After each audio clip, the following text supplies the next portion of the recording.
সুপ্রিয় শিক্ষার্থী বন্ধুরা, সরকারি বানান রস্বইকার যুক্ত এটি সঠিক হবে নাকি দীর্ঘিকার যুক্ত এটি সঠিক হবে? অনুরূপভাবে সহকারী বানান দীর্ঘিকার যুক্ত এটি সঠিক হবে নাকি রস্বইকার যুক্ত এটি সঠিক হবে? আমরা অনেক সময় গোলমাল পাঠিয়ে ফেলি। আজকের ভিডিওর পর আর কোনো গোলমাল থাকবে না ইনশাল্লাহ। শুধু আপনারা মনে রাখবেন, শব্দের শেষে কারি বা আড়ি যদি বস্তুবাচক হয় তাহলে সেখানে সবসময় রস্বইকার হয়, আর কারি বা আড়ি যদি ব্যক্তিবাচক হয় তাহলে সেখানে দীর্ঘিকার হয়। লক্ষ্য করুন, সরকারি এটি একটি বস্তুবাচক শব্দ হয়, রস্বইকার যুক্ত এটি সঠিক এবং দীর্ঘিকার যুক্ত এটি ভুল।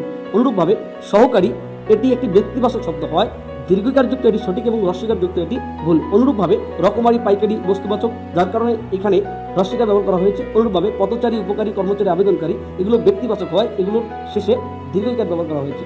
আশা করি বুঝতে পেরেছেন। ধন্যবাদ। সুপ্রিয় শিক্ষার্থী বন্ধুরা, সারি বানান দীর্ঘিকার যুক্ত এটি সঠিক হবে নাকি রস্বইকার যুক্ত এটি সঠিক হবে? অনুরূপভাবে গাড়ি, বাড়ি দীর্ঘিকার যুক্ত এগুলো সঠিক হবে নাকি রস্বইকার যুক্ত এগুলো সঠিক হবে, আজকে আমরা জানবো।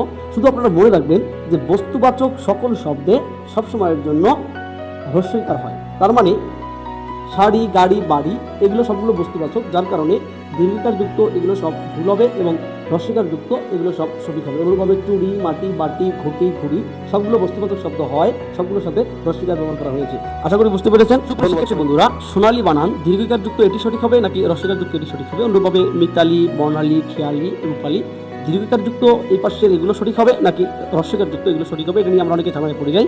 আজকে পর থেকে ঝামেলা থাকবে না। শুধু আপনারা মনে রাখবেন যে শব্দের শেষে সকল আলি রস্বইকার, তার মানে দীর্ঘিকার যুক্ত এই সবগুলো বানান হচ্ছে ভুল।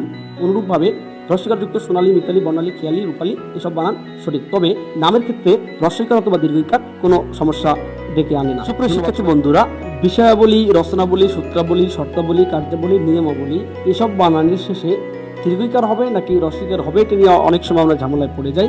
আজকে পর থেকে আর কোনো ঝামেলা থাকবে না ইনশাল্লাহ। শুধু আপনারা মনে রাখবেন শব্দের শেষে সকল আবলি দীর্ঘিকার, তার মানে শব্দের শেষে বিষয়াবলী, রচনাবলী, সূত্রাবলী, শর্তাবলী, কার্যাবলী, নিয়মাবলী এই সকল বানান দীর্ঘিকার যুক্ত ভুল, এবং বিষয়াবলী, রচনাবলী, সূত্রাবলী, শর্তাবলী, কার্যাবলী, নিয়মাবলী রস্বইকার যুক্ত এগুলো সব সঠিক। আশা করি বুঝতে পেরেছেন। ধন্যবাদ সবাইকে। শিক্ষার্থী বন্ধুরা, ভকার ল এ বানানটি সঠিক হবে নাকি ভকার ল ওকার এ বানানটি সঠিক হবে? অনুরূপভাবে ক আকার ল কালো এ বানানটি সঠিক হবে নাকি ক আকার ল ওকার এ বানানটি সঠিক হবে? এই ধরনের বানান নিয়ে আমরা অনেক সময় কনফিউশনে পড়ে যাই।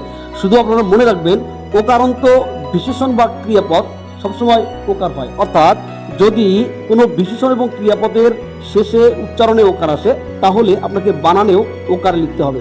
তার মানে ভ আকার ল ভালো, যেহেতু এটি একটি বিশেষণ পদ, তার মানে আপনাকে বানানো লিখতে হবে ভ আকার ল ওকার। তার মানে কালো এ বানানটি ভুল এবং ক আকার ল ওকার এ বানানটি সঠিক। অনুরূপভাবে বলবো এসেছিল বলানো, এই সবগুলো ক্রিয়াপদের শেষে ওকার আসতেছে, তার মানে বানানে আপনাকে লিখতে হবে ব ল ব ওকার, বলবো এসেছিল বলানো। আশা করি বুঝতে পেরেছেন। ধন্যবাদ সবাইকে।